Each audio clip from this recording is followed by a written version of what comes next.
양승태 대법원장 시절의 방황, 그리고 또 사법개혁을 요구하는 판사들의 동향을 사찰하고 심지어는 선제 대응책까지 담긴 법원 내부 문건이 나왔습니다. 사법부 블랙리스트 의혹 규명을 위한 대법원 추가조사위원회 조사 결과인데요. 그야말로 사법부 독립이라는 말 자체가 무색해지는 상황이 아닌가 싶기도 합니다. 따라서 양승태 대법원장의 책임론이 거세지는데요. 오늘은 이 문제를 좀 짚어보려고 합니다. 이정열 전 부장판사님 모시고 이 사건 좀 짚어보겠습니다. 어서 오십시오. 반갑습니다. 네, 아침부터 고생이 많으십니다. 하루 종일 상암동에 계셨다고요? 하루 종일 TBS 청사에 있습니다. TBS 청사에? 네. 직원이세요? 그 오전 방송은 네. 비정규직으로 제가 잠깐 근무한 적이 있는데요. 그때 진행 너무 잘하셨어요. 아이, 칭찬이 과찬입니다. 자자했어요. 아이, 저도 정말 감사합니다. 편안하게 잘 들었습니다. 고맙습니다. 네, 지금 이슈가 이슈인 만큼 바로 본질로 좀 들어가서 말씀을 좀 들어야 될 것 같은데요. 이 굉장히 오늘 아침 보도를 보니까 그 극명하게 갈리더만요. 이를테면은 보수 언론은 블랙리스트가 없었다 이렇게 보도하고 또 진보 언론의 경우에는 아주 심각한 상황인 걸로 이제 그 착목해서 보도를 하고 있던데, 제가 보기에는 이 자체가 사법부의 중립성을 훼손하는 아주 심각한 문건이 아닌가 싶은데요. 판사님께서는 어떻게 보셨어요? 중립성 훼손뿐만 아니라 네. 법원을 들어다가 행정부에 갖다 바친 거죠. 법원을 들어다 행정부에 갖다 바쳤다. 정말 이 선배 법관들이 네. 유구한 역사를 가지고 그렇게 이루어냈던 사법권 독립, 외부로부터의 독립 얼마나 간절하게 원했고 몇 차례 사법파동을 거치면서 그렇습니다. 희생당한 판사들이 얼마나 많습니까? 네. 그런데 그걸 한 번에 그냥 무너뜨린 거죠. 한 번에. 예. 네. 이거 그것도 대통령도 아니고 일개 수석 비서관한테 갖다 바친 겁니다. 이게 대법원장이 할 짓입니까? 그러니까요. 저는 이게 참 하나하나 좀 짚어봐야 될 것 같은데, 네. 저희가 이제 시계를 좀 과거로 돌려서 박근혜 정부 시절로 돌아가 보면 양승태 대법원장이 등산 다니는 것까지 국정원이 사찰했다. 이게 굉장히 논란이 됐었어요. 근데 국정원이 사실은 대법원 안에 있었더라고요. 국정원이 대법원 안에 있다는 말씀에 전적으로 동감이고요. 네. 앞부분에 앵커께서 지금 하신 말씀, 네. 대법원장을 국정원이 사찰했다. 네. 전혀 그렇지 않습니다. 예, 그 문건 자체가 그냥 네. 일반적으로 돌아다니는 풍설이었고, 풍설. 그 당시에 네. 법원 내부를 비롯해서 법조계에 돌았던 소문은 네. 국정원, 검찰, 경찰 등등 정보기관에 대해서 법원이 판사들에 대해 수집한 정보를 좀 넘겨달라. 넘겨달라. 라는 요구를 했었다라는 네, 네. 소문이 있었거든요. 예. 뭐 이거는 증거는 없고 그냥 소문으로만 들었었는데 네. 그 과정에서 실제 일선에 있는 사람들은 뭐 평판사인지 부장판사인지 대법원장인지 알 게 뭡니까? 일단 네. 판사는 다 조사를 했는데 거기서 네. 대법원장이 등산 다닌다고까지 나온 거죠. 그러니까 사찰당했다라기보다는 네. 그냥 일체 것들을 다 수집하는 과정에서 법원이 요구했던 것들이 나온 겁니다. 그러니까 그건 전혀 뭐 중요한 문제가 아니다. 문제가 아니었던 거죠. 오히려 네. 지금 나온 이 이번 문제. 조사 보고서에서 추가조사위원회에서 네. 이 발표한 작성한 추가 이 예, 조사 보고서 예. 죄송합니다. 조사 보고서에 나온 이런 정도의 내용, 여기에 뭐가 나오냐면 예를 들어서 참호 판사 같은 경우에는 네. 이 사람이 성격이 어떤지, 뭐 재판 예. 준비하는 태도가 어떤지, 네. 일과 가정사를 어떻게 하고 있는지, 일과 가정사. 네. 가정사도. 네. 그 다음에 유학 갔다 와서 뭘 고민하고 있는지 이런 것까지 세세하게 어떻게 다 알아요? 근데 그거를 유학 갔다 와서 무슨 고민을 하는지, 가정사가 어떤지 그걸 어떻게 알 수 있습니까? 오늘 아침 경향신문에 상세하게 나왔던데요. 이 문건을 봐서는 네. 사실 그거 좀 보여주세요. 네. 네. 문건을 봐서는 명확하진 않은데 네. 지금 약간 클로즈업 네, 해주시면요. 클로즈업을 해주시면 좋겠습니다. 지금. 예. 이게 네. 그 행정처 심의관이 작성했다는 문건인데요. 차땡땡 판사 게시글 관련 동향과 대응 방안 이렇게 나와 있네요. 네. 예. 여기 두 번째 장에 보면 네. 게시 경위에 관해서 이렇게 되어 있습니다. 네. 쭉 나오면서 예. 재판 준비에 매우 철저한 성실한 성격의 소유자다 예. 하면서 근거가 네. 이메일을 들고 있어요. 이메일을 어떻게 받습니까? 이메일을. 그래서 이 이메일이라는 게 예. 어디서 나온 이메일인지 모르겠는데 일단 추측 가능한 거는 네. 법원 내부 이메일일 가능성이 없지 않으니까 그러네요. 그거를 어떻게 열어봤는가 들여다봤는가 이거 개인 이메일 아니에요. 그런 것 같습니다. 개인 이메일, 이게 지금 내용을 보면 괄호 속에 살아온 지난 날이 슬퍼지기도 했습니다. 아버지의 임종 직전에 메모를 하나만 더 하나만 더 작성하다가 돌아가신다는 이야기를 듣고서야 달려갔는데 임종은 몇 배였는데 그때 참 슬펐는데 다시 비슷한 삶을 완전히 개인 예. 얘기인데 이게 개인 이메일이 어떻게 이게 수집이 됐죠? 그래서 그것도 좀 궁금하고요. 네. 뭐 여기 보면 이런 얘기도 나옵니다. 독일 유학에서 복귀한 후에 네. 이제 뭐 무엇을 했는지 네. 그리고 뭐 상고법원에 대해서 확고한 반대 입장을 견지하고 있다는 얘기 뭐 네. 이런 것들이 다 이메일들이 지금 쭉쭉 나오고 있거든요. 네. 그래서 이게 외부로 보낸 이메일인지 그러니까 당시 이 차 판사가 시사인의 칼럼을 게재를 하고 있었거든요. 아. 그래서 그 과정에서 나온 건지 거기까지 명확치는 않습니다. 하여튼 그런데 네. 어떻든 이메일을 이 법원행정처 쪽에서 알고 있었다는 것도 상당히 놀라운 일이죠. 법원행정처의 개인 이메일 비밀번호를 알려주나요? 판사들은? 그렇지는 않은데요. 또 지금 이제 예. 앵커께서 비밀번호 이야기를 하셨으니까 네. 그 말씀을 드리겠습니다. 예. 문건 중에 뭐가 있냐면요. 네. 판사들이 그것도 좀 보여주세요. 예. 만들었다는- 저쪽으로. 예. 카메라 쪽으로. 네. 판사들이 만들었다는 예. 이판사판 야단법석 다음 카페 예. 현황에 대해서 현황 보고를 보고. 합니다. 예. 여기에 판사들이 보면- 만든 카페인 네, 거죠. 그렇습니다. 예. 여기에 보면 네. 아이디하고 비밀번호를 확보를 했다. 들어갈 수 있다라고 하는 얘기가 나옵니다. 아니 어떻게 아니 이게 법원이잖아요. 네. 판사들이고요. 네. 그리고 불법 행위하면 안 되잖아요. 그렇죠. 공무원들이시잖아요. 공무원들. 그럼요. 그죠? 네. 근데 어떻게 이 이메일과 비밀번호를 확보했다? 어떤 방법으로? 저도 궁금하긴 합니다. 웃을 일이 아닌데. 이 너무 심각한데요. 뭐 예? 또 이야기를 네. 드릴 기회가 있겠습니다만 네. 이것이 이제 그 소위 원세훈 전 국정원장 네. 판결 선고 관련한 네. 각계 동향에 관해서 분석하고 네. 여기서 보고서를 작성한 겁니다. 각계 동향을 왜 법원이 분석을 합니까? 그러게 말입니다. 네? 법원이 왜 각계 동향을 분석하고 여기에 보면 1번 BH라고 돼 있죠. BH 예, 청와대 얘기하는 반응. 거예요. 이게 지금 계속 기사가 되고 있는 그렇죠. 거고요. 예. 뒤에 보면 네.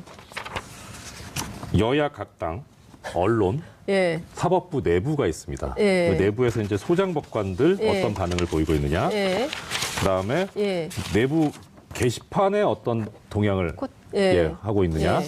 근데 결론에 보면 재밌는 게 이게 있습니다. 예. 향후 정무적 대응 방안에 대한 면밀한 검토가 필요하다. 법원이 법적 판단을 하는 게 아니라 정무적 판단을 해야 된다. 아이고, 웃지 마세요. 아니 죄송합니다. 막 저도 너무 기가 막혀서 웃음이 나오는데 예.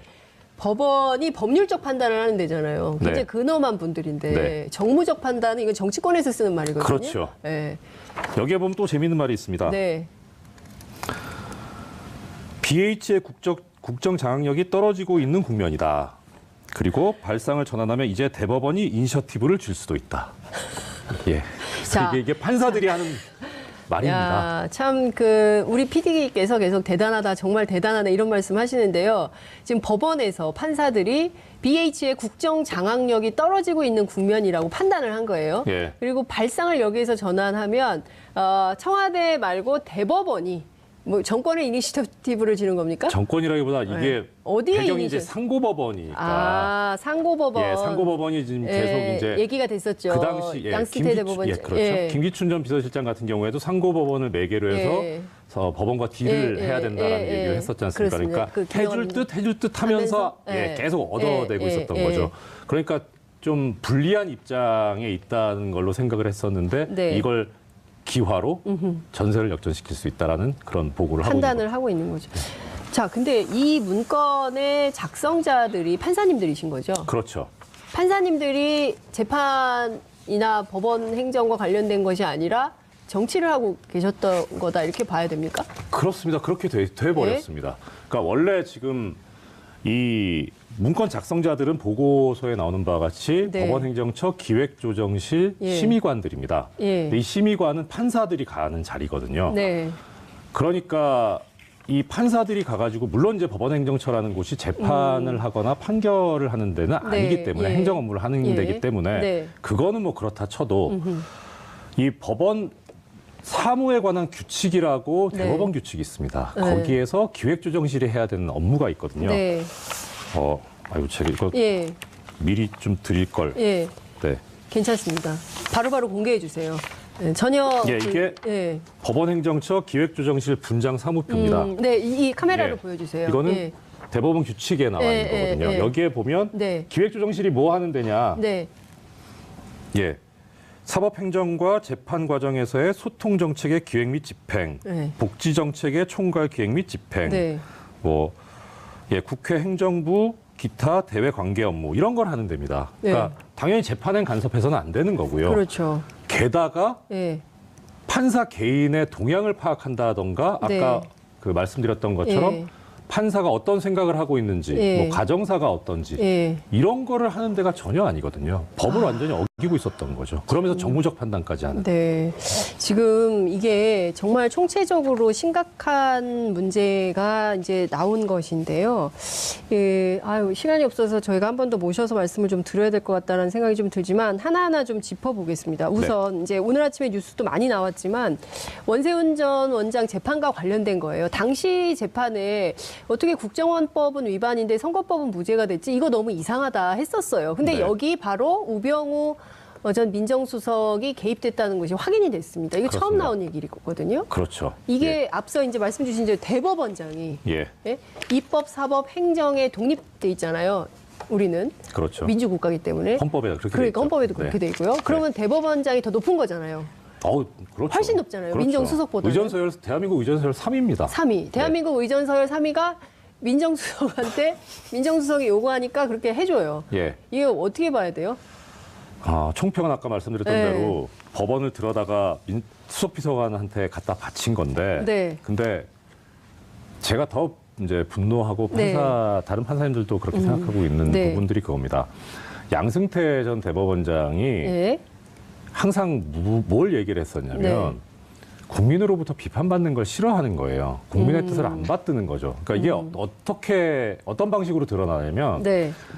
대법원장이 하는 얘기는 보통 신년사 내지는 네. 뭐 신임법관 취임 뭐 임명할 때 네. 기념사 뭐 이런 거 할 때 나옵니다. 거기서 뭐라고 얘기하냐면 네. 여론을 빙자해서 재판에 간섭하려고 하는 개입하려고 하는 시도가 있다. 그거를 뭐 단호히 배격하겠다. 네. 그 사법부의 독립을 지키겠다. 네. 이런 얘기를 합니다. 예. 사법부 독립. 예. 예. 그런데 실제로는 입법, 사법, 행정이 분리되어 있는 견제와 균형을 유지해야 되는 예. 헌법 정신을 무시하고 청와대, 그것도 헌법기관도 아닌 수석비서관한테 네. 재판 상황을 보고를 하고 있는 거예요. 앞에서는 독립을 얘기하면서 뒤로는 그러고 있는 거죠. 그러니까 이런 이율배반적이고 표리부동한 거에 더 화가 나는 겁니다. 네. 그런 사람을 대법원장이라고 생각하고 지내왔다는 거에 대해서 분개하고 있는 거죠. 그러니까요. 이제 지금 시간이 많지 않아서 몇 가지 꼭 제가 체크하고 싶은 내용이 있는데요. 우선 지금 언론이 극명하게 갈리거든요. 네. 그러니까 보수 언론 같은 경우에는 블랙리스트는 없었다. 근데 괜히 집안 싸움 한 거다라고 그리고 이제 판사들 내부가 극명하게 갈리도록 만들었다. 일종의 이제 이 위원회의 활동과 역할에 대해서 폄훼하는 보도가 나오고 있고요. 그리고 이제 그 진보 언론에서는 그렇지 않다. 이렇게 심각한 문제들이 있다. 판사 개인 이를테면은 판사 뒷조사 이런 것들을 아주 꼼꼼히 했었다. 이 심각한 문제에 대해서 지적을 좀 하고 있는데 우선 이 태도에 대해서도 좀 말씀을 해주시고요. 또 하나는 지금 보면 그 블랙리스트 은폐 의혹이 좀 있어요. 네. 그 조사에 협조를 안 했다는 거거든요. 이제 앞서 말씀 주신 대로 이 법원 행정처 기획심의관 2명, 그다음에 이규진 전 양형위 상임위원, 그다음에 임종헌 전 행정처 차장 이 4명이 쓰던 공용 컴퓨터인데 이 비밀번호를 안 알려줘가지고 조사 자체를 못한 측면이 있는 거 아닙니까? 네, 그렇죠. 이거 어떻게 압수수색이라도 해야 되는 거 아니에요? 첫 번째 질문에 대해서 먼저 답을 드리면 네. 블랙리스트는 없었다. 너무 오버한 거 아니냐? 오버한 거 아니야? 예. 오버했다. 예. 그런 보도하시는 기자님들 당신들에 대해서 이런 문건 만들면 좋겠습니까? 원하시면 제가 만들어드리겠습니다. 자료만 주십시오. 감추려고 하는 자가 범인입니다. 예. 네, 그 사람들 그렇게 해서 이익을 받거든요. 그걸로. 그러니까 그런 식으로 보도를 하는 거고요. 뭐 그걸로 그냥 대신하겠습니다. 두 번째는 중요한 문제인데요. 네. 지금 여러 가지의 증거 은폐와 증거 인멸이 있었습니다. 네. 그러니까 첫째는 말씀 주셨던 대로 예. 그 공용 컴퓨터임에도 불구하고 네. 법관 그걸 사용하는 그 법관의 사생활에 비밀이 침해될 수 있다는 이유로 동의를 조사하는데 동의를 거부했죠. 개봉을 거부했었죠. 그렇죠. 예. 예. 그런데 실제로는 그 사람들은 다른 판사의 사생활을 침해하고 있었고요. 하여튼 그건 그렇고. 예. 그러네요. 예. 예. 자, 그러면 예. 이 경우에 지금 법원 입장에서 이걸 조사하는 데는 예. 수사권은 없습니다. 그러니까 그렇죠. 임의로 조사를 해야 되는데 이 임의 조사라는 게 뭐냐면 상대방의 동의를 얻어야 되는 거거든요. 네. 그러니까 동의를 얻지 못한다면 예. 뭐 긴급 피난이든 뭐 소유권 이론이든 아주 예외적인 그런 법리를 대야만 네. 조사를 할 수 있는 극히 일부분이. 그래서 이번에도 강제로 조사를 한 게 아니라 네. 키워드 방식으로. 그러니까 뭐 예를 네. 들어서 그 컴퓨터 내에 존재하고 있는 파일 중에서 네. 이름을 쳐봅니다. 뭐 우리법 연구회 이렇게 친다든가 네. 뭐 이정열 이렇게 친다든가 예, 예, 예. 그렇게 해서 거기서 나오는 것들만 추출을 한 겁니다. 그런데도 이것뿐이거든요. 그러면 제대로 조사하면 네. 엄청나죠. 그 중에 지금 뭐 일부 보도에 의하면 뭐 700여 개가 지금 삭제됐다는 예. 그런 얘기도 있고 예. 한데 예. 그런데 제가 두 가지를 전해 들었는데요. 네. 하나는 네. 그렇게 인멸을 한 것도 있지만 네. 또 하나는 아주 교묘하게 인멸을 한 것이 증거인멸인 거죠? 예. 예. 아예 파일을 삭제한 것도 있고요. 예. 그다음에 또 하나는 파일은 있는데 네. 뭐 우리 애청자 여러분들, 시청자 여러분들 예. 그 워드 프로세서 프로그램으로 예. 뭐 문서 작성해 보셨을 예, 테니까 예, 예. 파일은 있는데 그 안에 내용을 지워버리는 겁니다. 아, 아예 그냥. 그렇죠. 그러니까 그 파일은 살아있으니까 깡통. 띄워도 예. 띄울 수는 있는데 네. 백지인 거예요. 백지 파일. 예, 아. 이런 것도 있습니다. 그러니까 그렇게 지우기도 어렵겠네요. 그거 다 찾아가지고 열심히 했죠. 열심히 해야 돼. 열심히 열일하셔야 되는데 그러니까 이렇게 하면. 이 개봉의 동의를 구하고 거기에서 네. 거부하고 거기서 이제 뭐 왔다 갔다 얘기가 도는 동안 그 일을 하고 있었던 거 아닌가 싶은 거죠. 근데 지금 제가 보기에는 어찌됐든 이 문제는 판사들의 동향을 보고해서 이를테면 지금 뭐 보수 언론에서는 아무런 영향을 미치지 않았다. 이를테면은 판사 PC까지 뒤졌지만 블랙리스트는 없었고 그리고 뭐 이를테면은 지금 판사 동향 파악 문건은 발견됐지만 인사상 불이익 조치는 없었다. 뭐 이런 네. 보도들이 나오고 있는 거거든요. 인사상 불이익은 실제로 없었나요? 판사들이? 일단 첫 번째부터 말씀드리겠습니다. 그 블랙리스트는 없었다라고 하는데 예. 뭐를 얘기하는지는 알겠어요. 네. 명단이 없었다라는 취지 아닌가 네. 싶은데 그러니까 정리된 엑셀 파일로 정리된 명단이 없었다는 건가요? 이게 그 법원 행정처에서 이번에 발견된 문건 중에 하나입니다. 네, 네. 사법행정위원회 위원 후보자 검토. 아, 저기 예. 카메라에 보여주세요. 예. 사법행정위원회 예. 위원 후보자 검토. 이 네. 사법행정위원회가 뭐냐면요. 예. 법원 개혁을 위해서 자꾸 목소리가 높아지니까 위원회를 만든 겁니다. 그런데 법원 행정처에서 보니까 네. 이 위원회에다가 여기 문건에도 나오는데 왕당파들을 기용을 하면 예. 욕하지 않겠느냐, 비판하지 않겠느냐. 아. 그래서 왕당파 말고 네. 소위 말하는 이제 좀 진보적이거나 반 행정처적인 사람들을 좀 추천을 많이 하자. 네. 대신에 이 위원회를 유명무실화 시켜버리면 되지 않겠느냐라는 그런 내용을 담고 있습니다. 그러면서 어떤 판사들을 추천할 것이냐. 네. 네. 예, 후보자 추천 명단입니다. 예, 명단. 예, 이런 여기 사람들을 카메라로. 추천하자. 아. 명단이 나왔네요. 예, 여기 1번부터 쭉 있죠. 예. 이게 굉장히 많은데요? 64번까지 있습니다. 64번. 예. 64명에 대해서 명단을 작성한 거네요. 네, 여기에 보면 뭐가 나와 있냐면요. 예.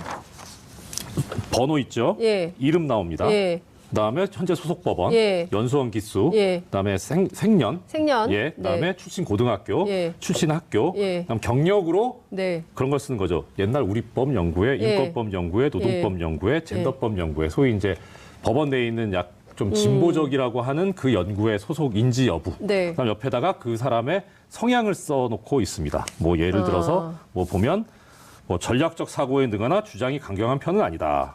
뭐 온건한 성향이다. 이런 것까지 다 써놨습니다. 이게 블랙리스트 아닙니까? 그러니까 어찌됐든 처음에 애당초 있을 거라고 생각했던 블랙리스트는 아니지만 네. 이렇게 지금 내용을 보면 이게 사실상 블랙리스트가 아니면 무엇이냐라고 그렇죠. 질문하지 않을 수 없는 거다. 네. 이제 이런 말씀 주신 걸로 이해하겠습니다. 시간이 2분이나 지나서 이제 마무리를 좀 해야 될 것 같습니다. 어쨌든 제가 보기에는요, 이 문제는 앞으로 계속 갈 것이어서 파장이 좀 클 것 같습니다. 네. 조만간 또 모실게요. 저기 계속 TBS 주변에 계셔 주시기를 바랍니다. 예, 그 앞에 저 뭐 방을 하나 얻을게요.